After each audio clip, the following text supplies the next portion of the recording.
everybody, and welcome to this episode of Inside Insights, a podcast powered by Zappy and also powered by Ryan, Patricia, and Kelsey, and Katie Sweet, and everybody else who produces this podcast. Thank you very much for tuning in. Yeah, power. Thank you very much for tuning in.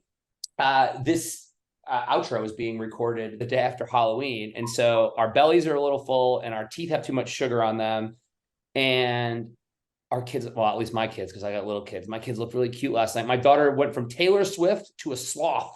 It's like she transformed from her school costume to her after-school costume. So shout out to Miss Blake. Your kids are too big to dress up, Patricia, aren't they? They did, though. They did dress up. Issa and Jeremy inverted roles. She was the patient and he was the doctor. Okay, I dig it. Alex and Faye, I don't know what they dressed up, but they also dressed up as something with the dog. My son was something 20-ish, like, right? Something that allowed him to go to a keg party last night. Exactly. Well, he went to New York for the weekend because he has upscale Halloween. Excuse me. They go to like parties, like a real party. Wow. Right. I was Edna Mode, and there you go. And I shamefully didn't dress up last night. No. My wife was a skeleton. My oldest son has this really funny costume that was like an alien eating him. And then my youngest son is obsessed with Roblox. So he had some Roblox character. And by the way, if you're listening and your kids play Roblox, get at me. We can commiserate about this really weird game that consumes these kids. Believe it or not, we are rounding the end of our 7th season of Inside Insights, which is crazy because I showed up to this call going, oh my God, I got to schedule a bunch of interviews. And Kelsey was like, chill, homie, we're good. So today we're going to interview a man that I had the pleasure to meet this year. Interestingly, I met him like 5 weeks after ChatGPT launched. And this guy is somebody who I've been learning from since about a bunch of things, not just AI, but just about leadership and authenticity, keeping it real. And Simon Berg, appreciate you. The reason I know Simon is his business, Ceros, is also in the Sumero portfolio, which of course Zappy was acquired by last year. And so we get to know each other from a lot of the executive forums that we do. And Simon's pivoting his entire company to get in front of Gen AI for the purpose of unlocking creativity, which is fantastic. And I think we'll talk a little bit more about this after the interview, but there's some really wonderful opportunities afoot for all of us to make better products, to make better ads, to make ourselves more creative. But it requires us to also be smart about how we use these things, particularly with data and synthetic data and otherwise. So I think you'll be in for a really cool conversation about transformation, leadership, creativity, AI from somebody who's adjacent to our space. So Ceros does not sell into the insights community, but very much is a platform that creative people use, including the wonderful creative people here at Zappy on both our brand team and our demand gen team. So without further ado, let's get into a curse word filled episode with Simon Berg. Hello, ladies and gentlemen. Thank you for tuning into this episode of Inside Insights. This will be an explicit episode. I am joined by my friend and fellow Sumero portfolio executive, Simon Berg, who is the CEO and founder of Ceros. Simon, what's up, my man? What is going on, Ryan? Good to be here today. It is. I'm not going to lie to everybody. We have just been shouting at each other for the last 20 minutes, and I wish we recorded all of it because it was a shit ton of fun. So I said to you at the end, we should have recorded all of that. So we're warmed up, ladies and gentlemen. We're going to have a very fluid conversation today about 2 words: creativity and artificial intelligence, and what it means for everybody. So before we start, for those of you who don't know Ceros and you haven't met Simon yet, you're in for a treat. But Simon, tell me about the vision of Ceros and why you think now more than ever it's primed for success. Oh man, so it's so incredibly relevant to my life story. So, in essence, we've always said at Ceros that we got a why, right? Like, why the do you get up? You could swear on this podcast. It's explicit. Oh, in that case, great. In that case, why the fuck do I get up every day and do what it is that I do, right? And a lot of folks will, especially in the finance world, will assume. A lot of folks will assume it's money. And I've often said, if it was just money, then I would probably have done better selling real estate in New York City, because I probably would have done all right with an English accent doing that. But it's not about the money, right? It has to be about something more. And for me, as a young man growing up, it's always been the case. For some reason, there's something in the creative world, the concept of creating, having a novel idea in my brain hole, and then using the brain and my hands to manifest it into the world. You will not find a happier, more relaxed me than when I'm in that state. Whether it's physical stuff, because I produce and build stuff in my home and I build things all the time, or in the digital space or producing content, doesn't matter. When I'm doing that, I'm almost in a Zen-like space. So as a human, what drives me is creativity, being creative, having an idea. I think it's what makes us special as human beings. And as a business, we adopted that why 12 years ago when Ceros was initially formed, hence the Creativity Matters neon sign behind me. Why does Ceros exist? Because we believe that creativity matters. And the mission has always been, for 13 years at this point, to unlock creativity through liberating technology. That's been our thing. And if you know that, and you know anything about artificial intelligence and generative AI, Sam Altman has famously said that it's coming for creativity first. As I said to my board, and I'll say it again, if I was not wholeheartedly embracing this transformation, I should be fired for gross negligence, because it would be violating my why and the mission of the company to ignore it. That's right. I actually heard you say that on a town hall once. So talk to me a little bit more, right? So like you've gone through the process of making some very bold decisions to really, let's be honest, transform your company to be AI first. Why? And what were some of the things that you had to wrestle with to do that as you were making some big decisions to blow up code bases, to change structures, to change the team? And I guess you reflect a little bit on why you thought that was so existential and that you should be fired if you weren't thinking AI first. It's a good question. As you said, we're part of the portfolio of Ceros. One of the senior guys over there called George that you and I have discussed has often said, and I think he's right, he said in the last year that there are two types of companies 2 years from now. Those that have fully embraced AI and everything that they do, and those that have gone bust. And I think that's one of the reasons why is that I agree with George through that lens. And my view on artificial intelligence, it runs much deeper than what it means to the organization, right? And if you actually engage with it and totally understand it, and most people, by the way, I think don't, because it's just too scary, so they don't want to. But if you really engage with it and understand what it means, it's not just an event that's seismic and meaningful to industry, but I think it's seismic and meaningful on a society level. It's real. So if you take that and you go, well, if that's true, then it's clearly something that's really important from an organizational point of view. I should look at it. But if you just come down to the organizational level and say, why are we making the changes that we're making? And I think the answer is it's really twofold, right? It's the FUDs, the fears and uncertainties and doubts. Like, how do I react to those feelings I've got about what it could do to us? And then sort of the pops, the potential opportunities and possibilities. Like, you look at the two sides, and I see a ton of possibilities and potential. I also see some risks, etc. And I know what the wrong thing to do would be 100%, which would be to do nothing. Because if I stand still, I'm fucked. So as far as I'm concerned, what we did as an organization was said, there is possibilities and potential here, there's risk here, but one thing we're not going to do is ignore it, which means we're going to embrace it with as much vigor as we possibly can and transform the organization. So my audience is a lot of people working in big enterprises, right? So, they're working in insights and marketing teams for, companies we see on TV every day. And what I've observed, I was in Cannes Advertising Festival back in June, and the AI rhetoric was everywhere, but it was all bullshit. Nobody actually said anything, right? It was like, we're trying some things. And the single most innovative thing I saw there was a press release that had happened 6 months earlier, which is NVIDIA and WPP's partnership, where they uploaded all the films WPP had created all over the years. So now you can say, I want to see a British man driving in a Volvo through the sub-Saharan African desert with a Volvo N card, and the exponential impact that can have on the creativity of, now I can see what that looks like, and now I can iterate on that.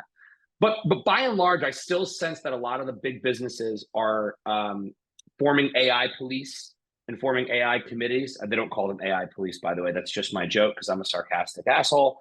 But I wanted to just break this down. By the way, I think the AI police are actually very good friends with the fun police, that that ruin everything in large organizations. But yeah, sorry, go on. Yeah, they have lunch together. So you're somebody who I turn to for expertise, advice, and inspiration on how to leverage generative AI. So let's assume somebody's listening and all they've been told by their company is we're nervous, we're exploring possibilities, we're not sure. And all they see on their LinkedIn feed is Gen AI is the future. Break down some of the opportunities as you see them to augment creativity, because everybody listening to this podcast is trying to make things more relevant and more resonant for people, whether it's new products or new advertisements. That's what they likely do for a living. And so let's break it down on like a basic level for people, because I still think that there's a lot of mystique of AIs taking over without enough salience to actually give people like something tangible that they can do about it within their job.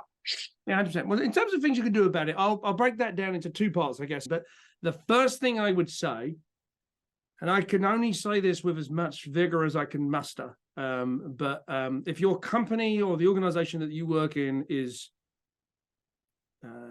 fearful, and the AI police and the security risk adverse human beings are bearing down upon you, saying, we're not doing anything with it yet, don't touch it. What I would suggest to you, if you are in that scenario or in any other scenario, is play with it. Get curious.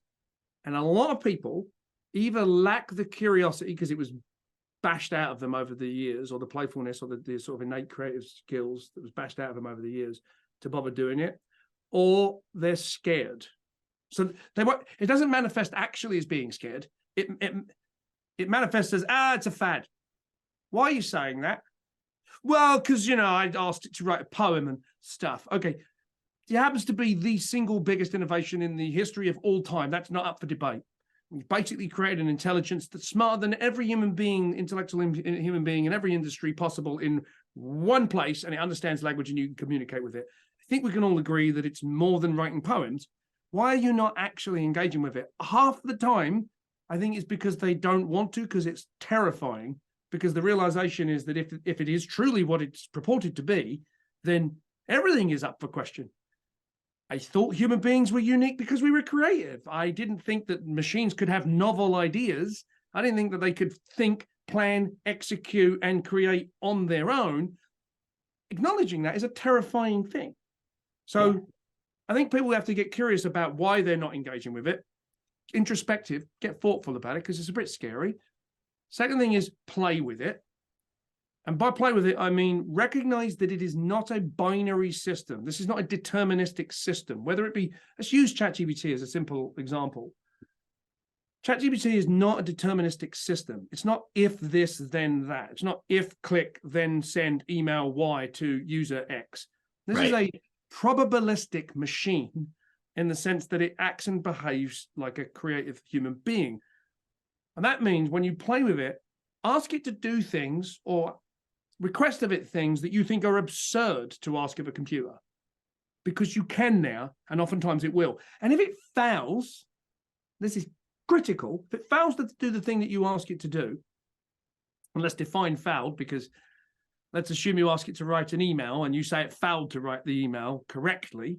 That's a bit weird, because an email is not written correctly or not correctly, it's subjective.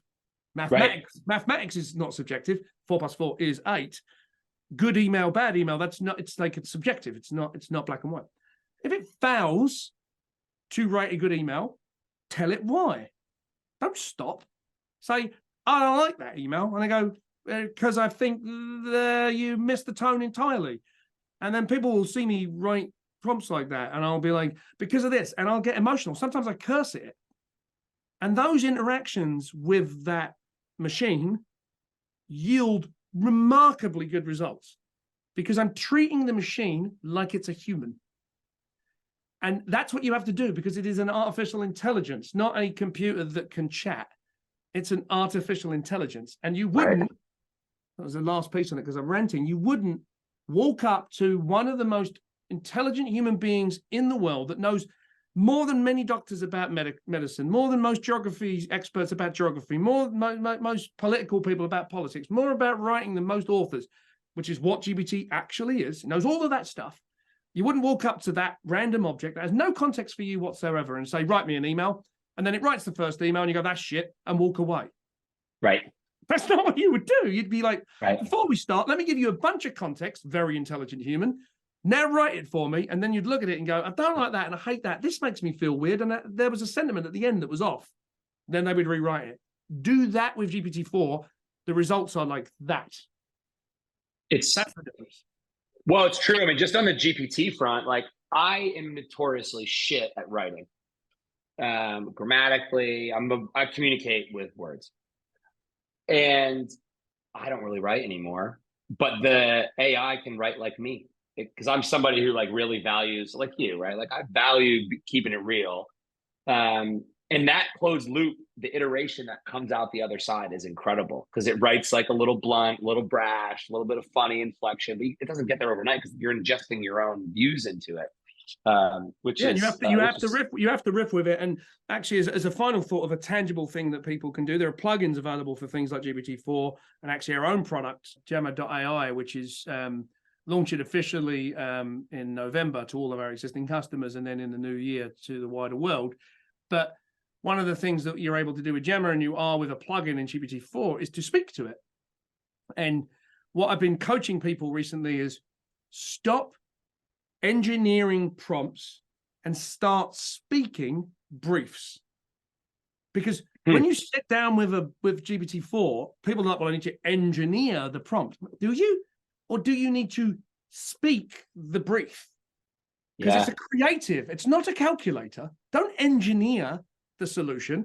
Speak to it, like emotionally. Give it your thoughts and feelings like you would a creative brief. Tell it the intended goal. Tell it what really matters. Tell it the emotions you want to evoke. Then you get results that will blow your mind. So we're experimenting. So one of the things we do at Zappy is we test new concept ideas, new products. And we got a big database of consumer data.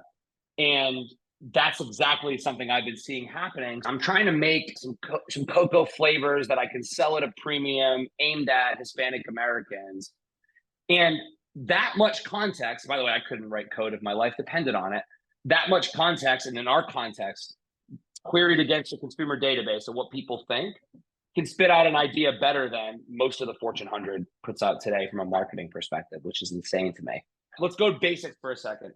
Prompts, about 6 months ago, everybody was talking about you got to be a prompt engineer. And I thought to myself, I think that's going to be a short-lived thing. And things like Gemma AI is what you're talking about, where you can actually speak to it. But explain to everybody how you go about prompting and how you go about engaging to get something good out. So part of it is speak to it, give it feedback. But are you of the view that prompt engineering is sort of going to get eroded very quickly? And if so, do you think voice to the LLM is the future?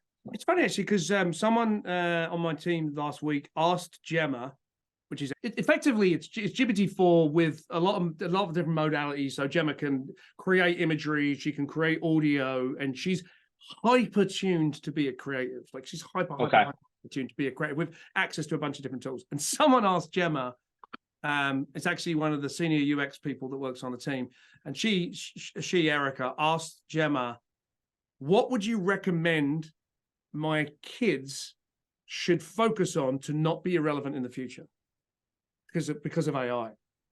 And the interesting thing was that it came back and it said that your kids should focus on creative briefing and to being able to articulate their visions. And they should focus on understanding basic engineering principles by learning something like Python. Which is interesting to me because that's kind of art and science. And it's kind of saying, to your point about prompting, and it's saying, and this is what the machine thinks you should focus on for what it's worth.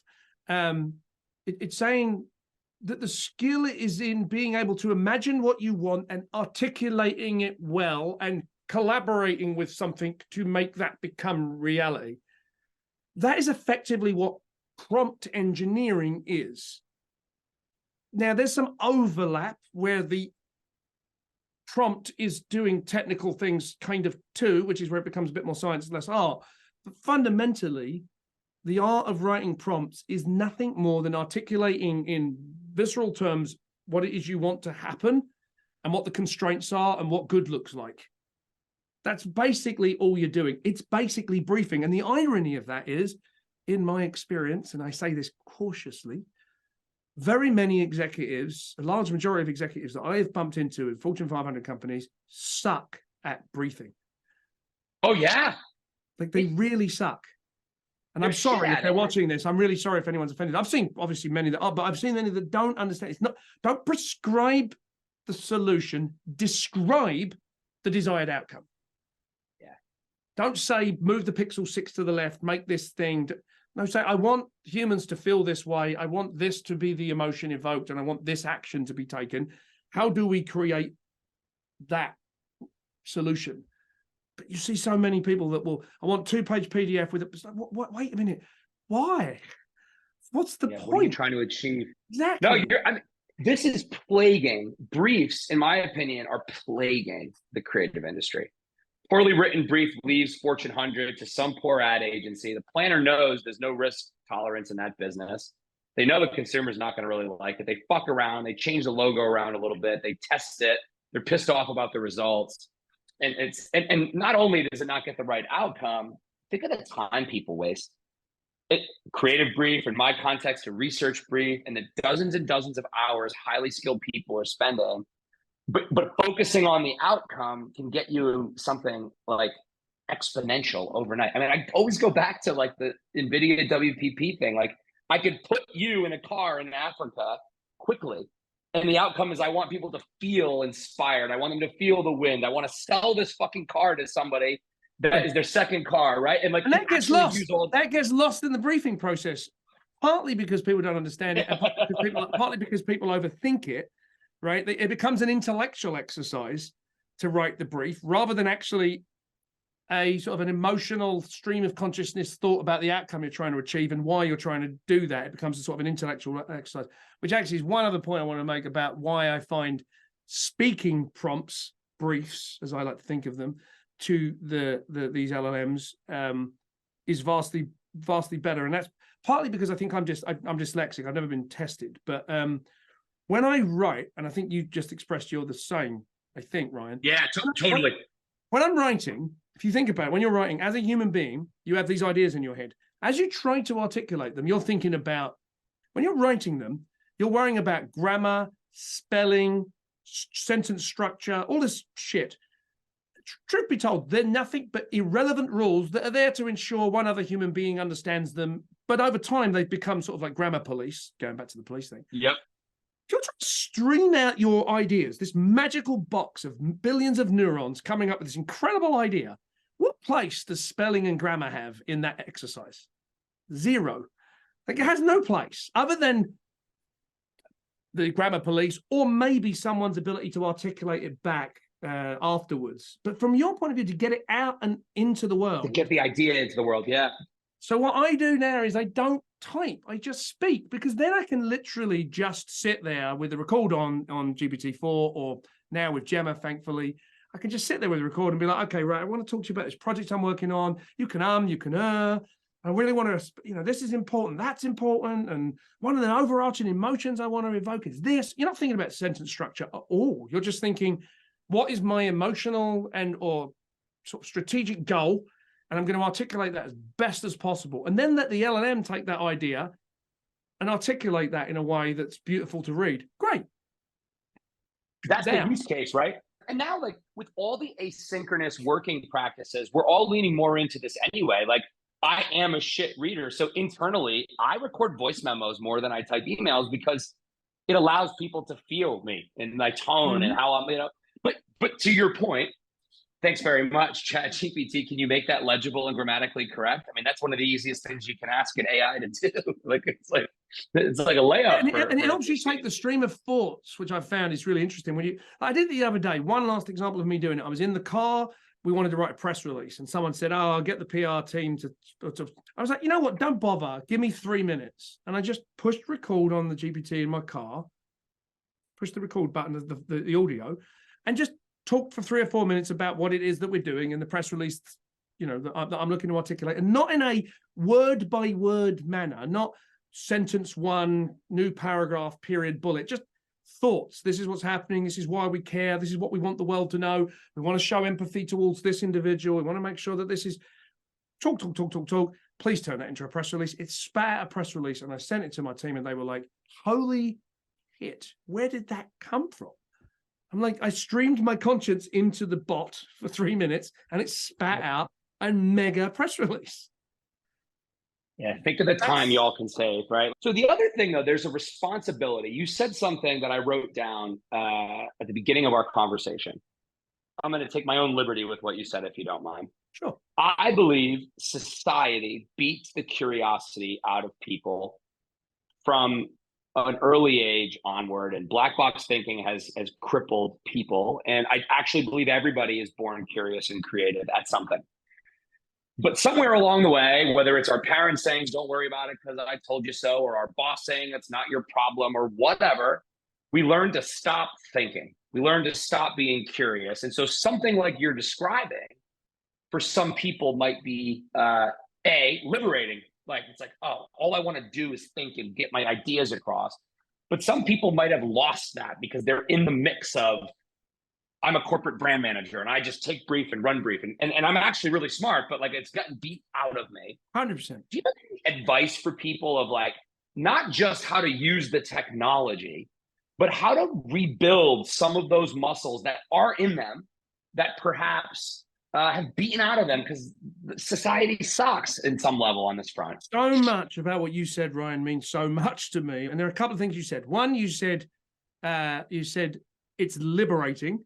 If you remember, I said to you, the mission at Ceros, since I founded it 13 years ago, unlock creativity through liberating technology. So babamo, exactly why we do what we do. The other thing you mentioned is, does it kill it? Is it academia that kills it? There's two reasons why that matters to me. One, because as a young boy, I've always said my creativity was born in the middle of two things: adversity and constraint. That is the birthplace of creativity, right? Right in the middle between adversity and constraint. Necessity is the mother of all invention, another way of thinking of it, but adversity and constraint. For what it's worth, for me as a human being, there were two things. The adversity for me was that my parents were not very happy. They were unhappy. So as a result of that adversity and stress and nastiness, they were never physical, but it was not pleasant to be around for about a decade plus. I would go away and be creative to soothe myself. So as a result of that adversity that I faced, I would go into the world to create, to make myself feel more sort of soothed. And it became a passion, effectively. And the constraint was the academic system, to your point. The academic system didn't get me. They said, learn this book, repeat it. And I was like, but I got an idea. And they're like, sit down and shut up. But aren't ideas aren't you standing in this building under a light that's running on electricity because of ideas? Why are ideas bad? I don't fucking get it. Right. I don't fucking understand it. And they would just be, no, back in your box. Don't ask questions. I fucking hated it. So between that adversity and constraint, which I lived with as a child, creativity came out. Another reason I'll tell you why it's important, and then I'll move on to specifically your question. Your listeners to this should check out Sir Ken Robinson TED Talk. It's called Do Schools Kill Creativity? And it's all about the topic that you just touched on. This was in 2006 he did this TED Talk. It's amazing, and it makes me well up when I watch it because I relate to it. So yes, I do think schools kill it. I think we have arguably an epidemic in the world right now where we've stopped that, and the world is facing all of this adversity: climate change, or political unrest, or poverty, or resources running out. You keep listing them. There's a lot of them.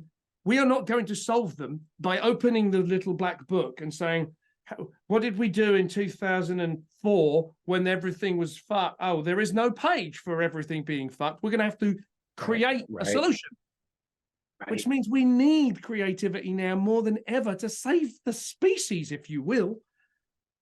And we kill it in our schools. Oh, it's so sad. And you're right. Like, I mean, who had a playbook for run a business, be a parent, be a husband, wife, partner during pandemic? Nobody. But guess what, y'all? We all figured it out. 100%. So, like, I used to say all the time to my board, I've said it many times. I remember the day I sat in the boardroom and we said, okay, so we're facing a global pandemic, a civil unrest, a financial crisis, a Okay, great. What does the playbook say? And I saw all the, the investor types flicking through the book going, the playbook doesn't have a... What do we do? And it was cool for me because in my board meeting, I was like, so you guys are not going to tell me what to do anymore. And they're like, no, we don't know what the fuck to do. I was like, awesome. I've got a bunch of ideas. Here we go. How do people be more creative is the question.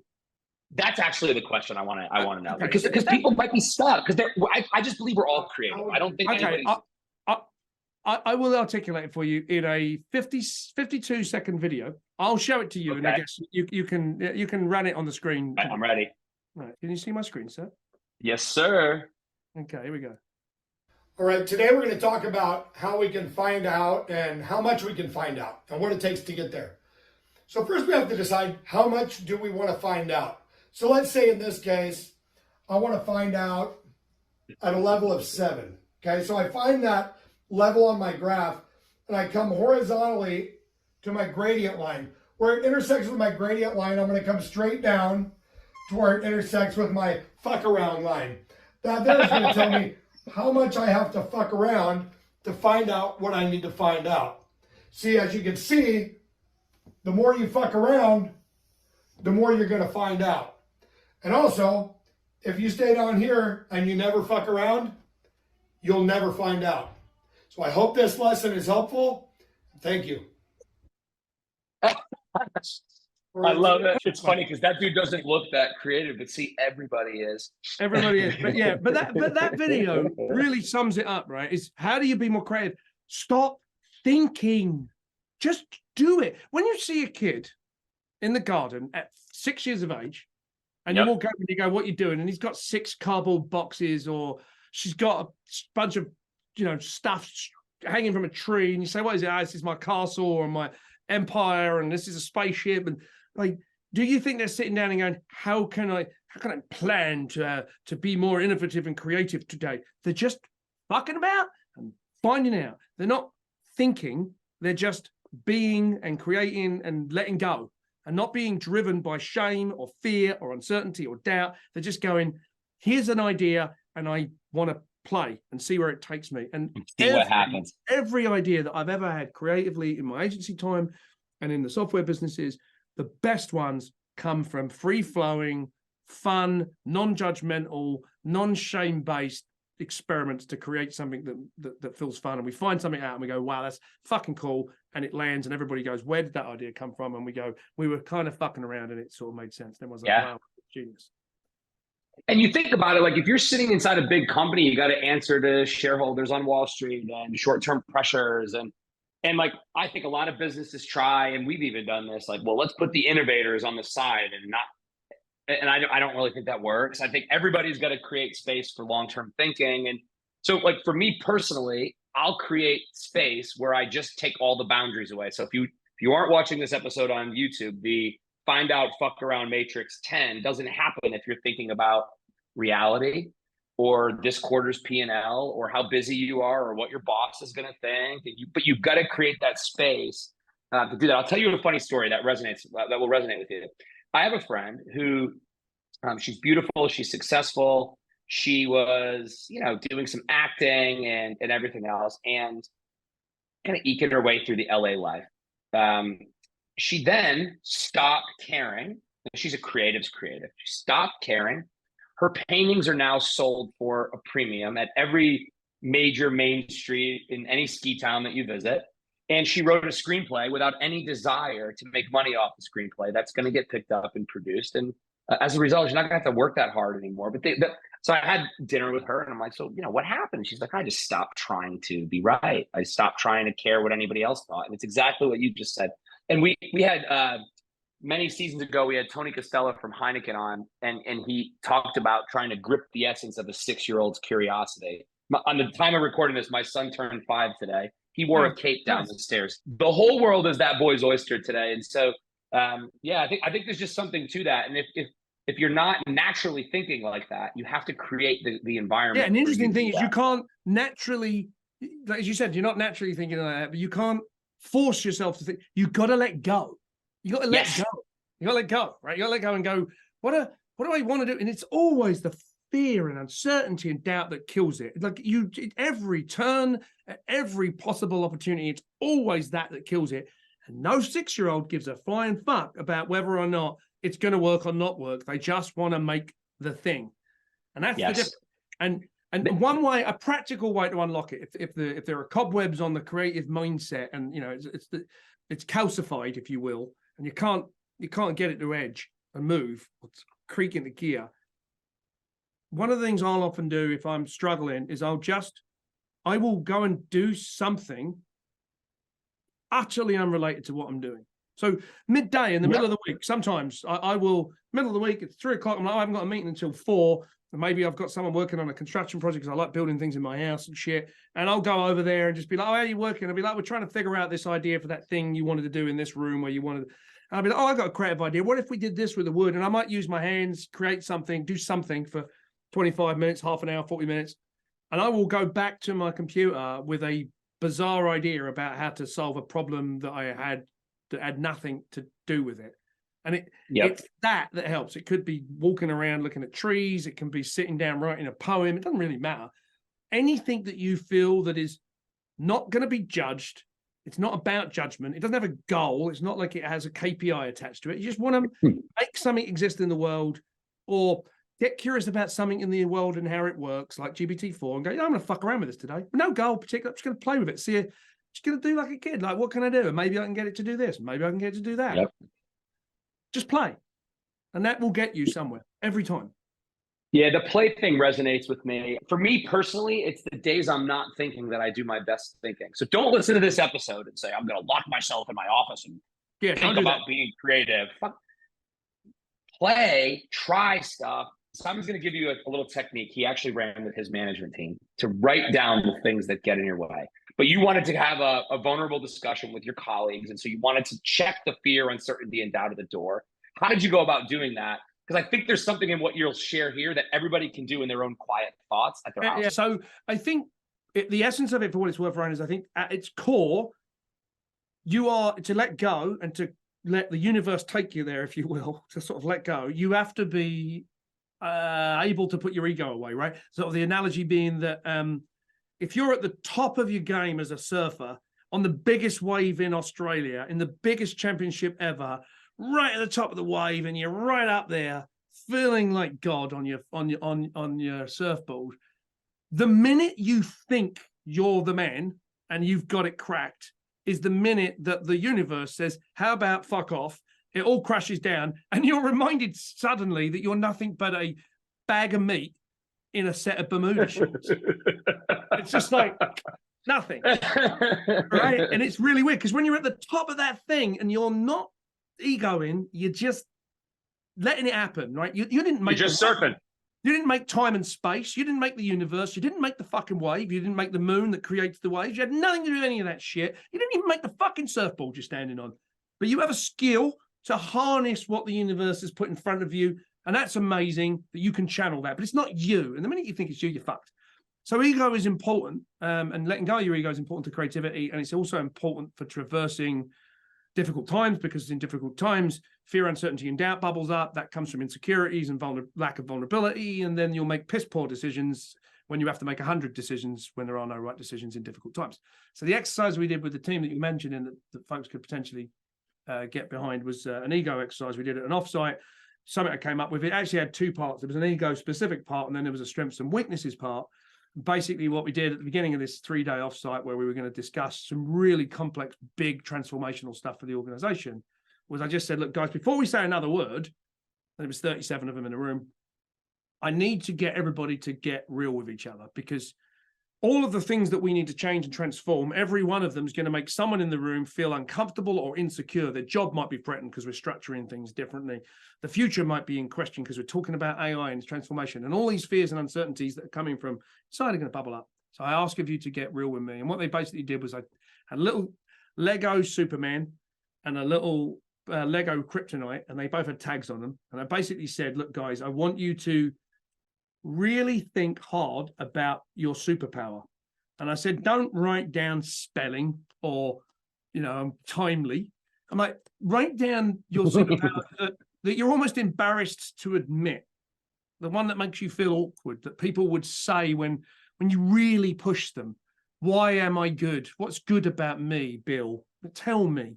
And you push them and push them and push them, and they would divulge that thing.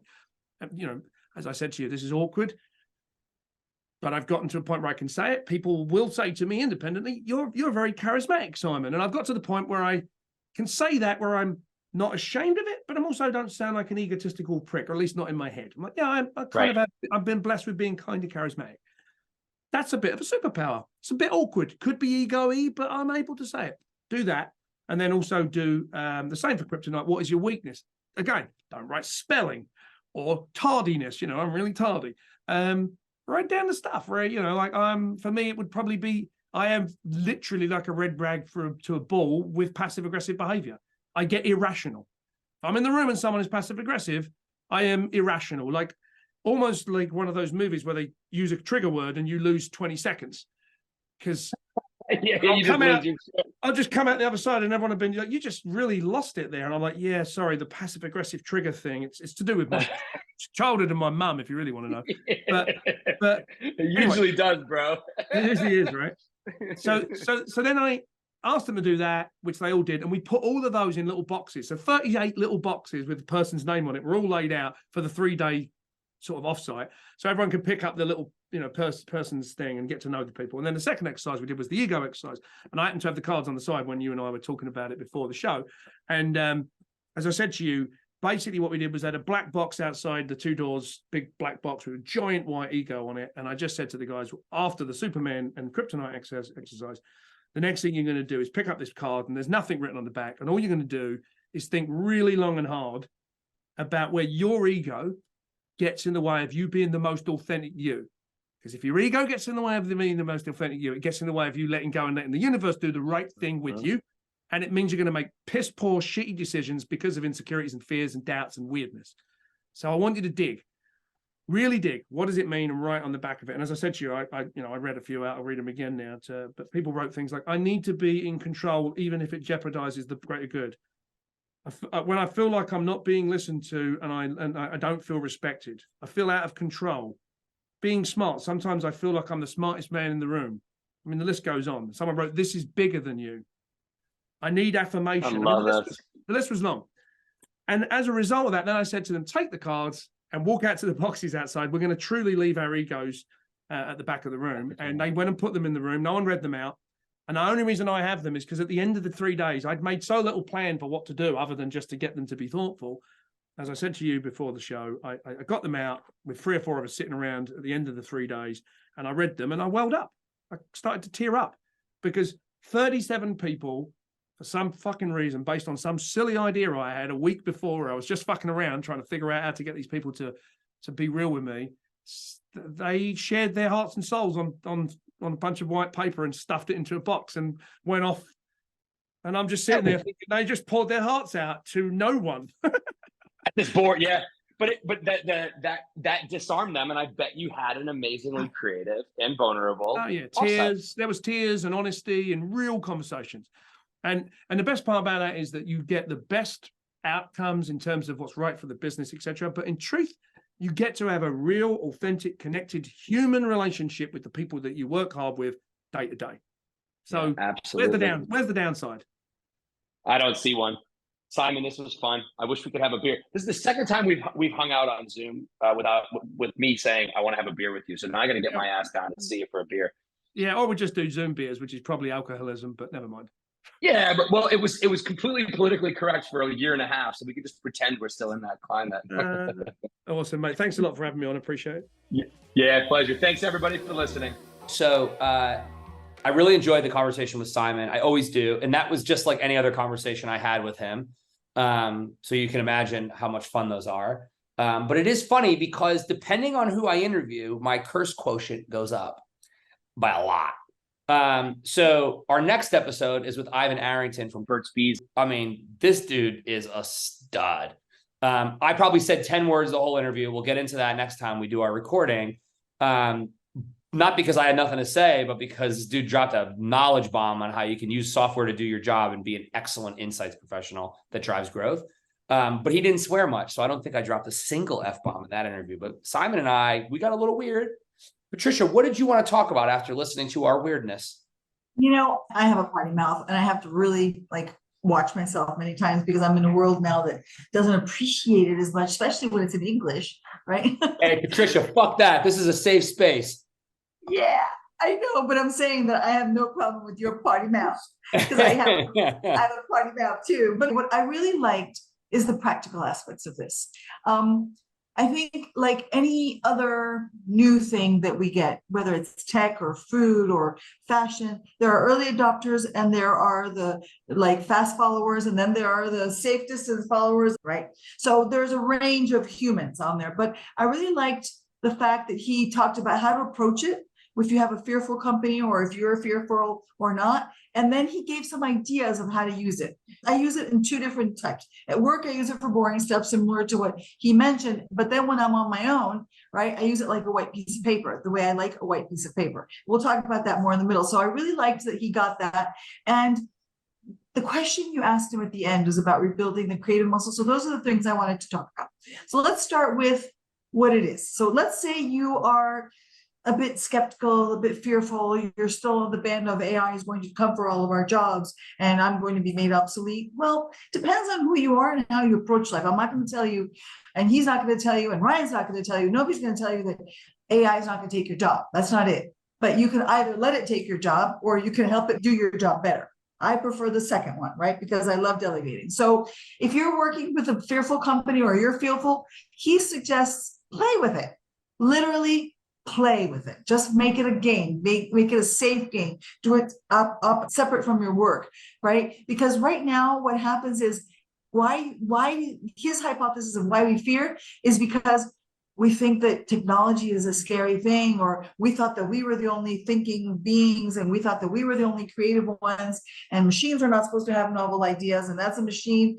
But acknowledging that something that is created by humans can actually be creative is a scary thing. It's terrifying because it blurs the line between us and them. So that's where he feels that playing with something is going to help eliminate the fear. But let's say you work with a bold company or you're bold. Well, then I love his phrase. I'm going to patent it. Vigor and embrace with vigor.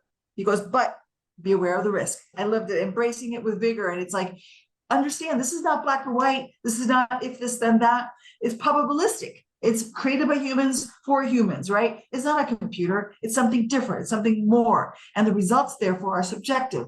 Garbage in, garbage out. But I love the fact that it needs human discussion and connection so it can correct and learn like humans, right? It's not a human, it's like humans. So it needs the context, it needs the emotion, and it needs a brief, not an engineering prompt. Then he goes into a lot of stuff about briefing and engineering prompts. And if you're like me, then you're going to want to rewind on that part so that you can get it right. But the word brief is like the lines when you buy a coloring book. And it comes not with white pieces of paper, but with pictures that you have to color inside the lines. That's what the word brief means. Because a brief is a template and it tells you this, say this and this and this and this and this. But when you take a brief and all that emotion and you want to put it into a template, it doesn't work. Similar to when you have all this creativity and you have a box of 48 or 72 colors of crayons, right?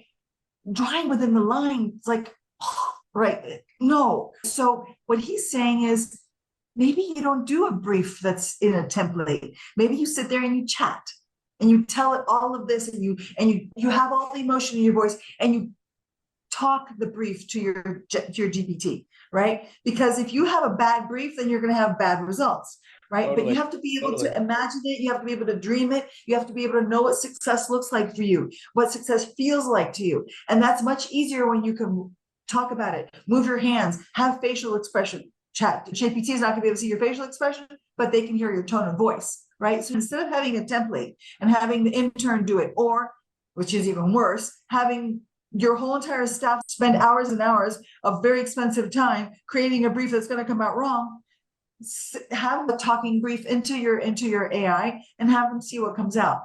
And keep working with them. No, I really didn't like that tone. You missed the tone, so work with it so that you can get something better. And that way you're going to be able to boost your creativity and make AI better for you, right? But the worst thing that can happen if you're using AI is that you waste 3 minutes of your time speaking to it, and then you waste 5 minutes of your time reading the results. If it's crap, you throw it away, or you keep trying.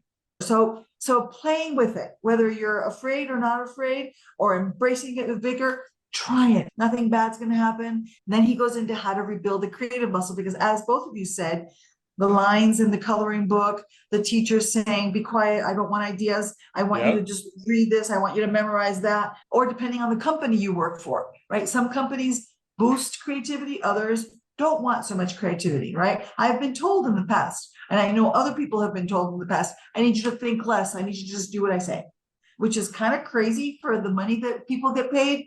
But let's say you want to reboost your creativity. He talked about the birthplace of creativity being the middle spot between adversity and constraint. I may not agree with both of those. I agree that constraint can, when you have constraint that you don't want, then that could burst creativity. But adversity, you don't have to have adversity to have creativity. You have to have a problem with a solution that you need, right? Which is why I really like the second quote that he said, necessity is the mother of all invention. That one I can get behind, because necessity is not adversity. But in order to actually boost your creativity or rebuild muscle, there are things you have to stop doing and things you have to start doing. So stop being driven by shame, fear, or what others will think, or doubt, or uncertainty, or I'm not good enough, or I can only do stick figure. No, stop. Just stop. Stop talking to yourself like that. Don't be judgmental to others, and especially don't be judgmental to yourself. Give yourself the credit. Stop trying to be right or perfect. It's not about being right or perfect. If you're stuck, change your environment. The way you go walking, the way I go swimming, right? Change your environment, or change your element, change your problem. If you're thinking about a problem, then think about, okay, what am I going to cook for dinner? Right? So that you can get out of your mind space and let go of your ego and pride, your uncertainties, your vulnerabilities. Stop all that.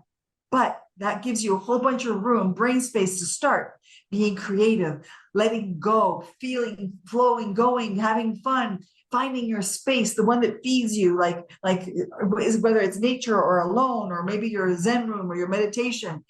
Find or admit, which is probably harder, what your superpower is, what makes you friggin' amazing. And also admit what's your kryptonite. I love that exercise that he talked about, right? So that if you understand what your superpower is, different from what your ego is, you can start playing with that and start building it up and using it to be creative, right? And then if you're having a lot of problem with the starts and stops, make a list of when and how and where your ego gets in the way.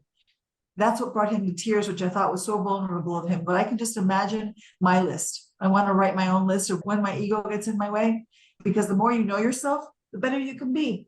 And we're not all the same, and AI doesn't care. AI just wants you to come play. So that was, for me, the main message. Come play. AI is waiting.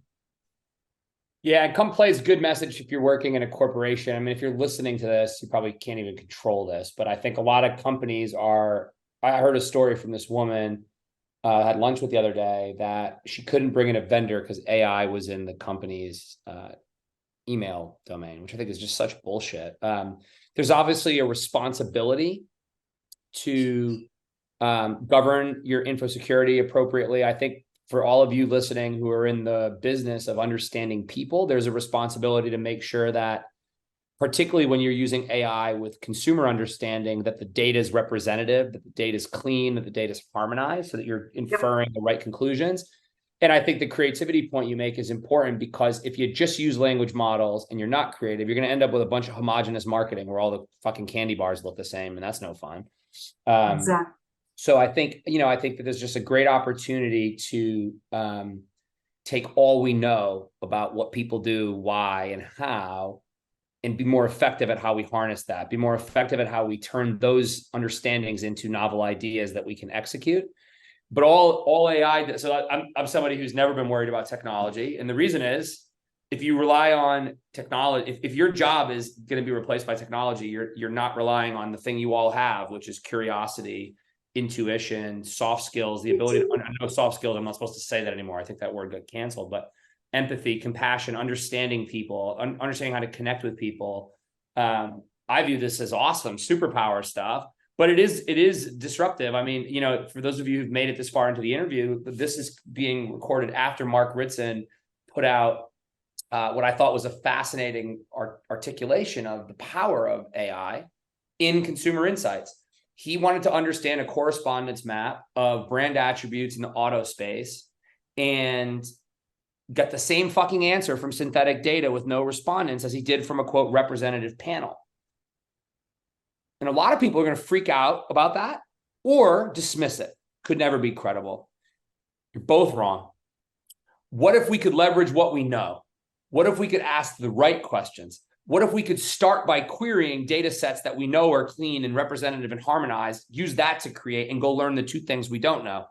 That's how we're going to learn from learning. This industry is going to get transformed because of AI, and it's going to be a good thing, but you got to adapt to it or you will become irrelevant. So I hope that you enjoyed the conversation with Simon. I should also say I stole his ego idea at a workshop I recently ran. And I would say 90% of the people were very honest. I also was brought to tears reading it. And I then threw the box away because I just read it after the meeting. But Simon, thank you for the idea. Patricia, thank you for the thought-provoking summary as always. Next up is Ivan Arrington from Burt's Bees. You're going to be in for a treat, y'all. Have a great rest of your day. Have a great week. Thank you so much for listening. This season's gone by real quick, and I really appreciate all y'all listening and getting at us with feedback and thoughts and helping us spread the word about Inside Insights. It's a part of our job that is fun. So we appreciate that you guys are listening. Thank you. Patricia, Thank you. be well.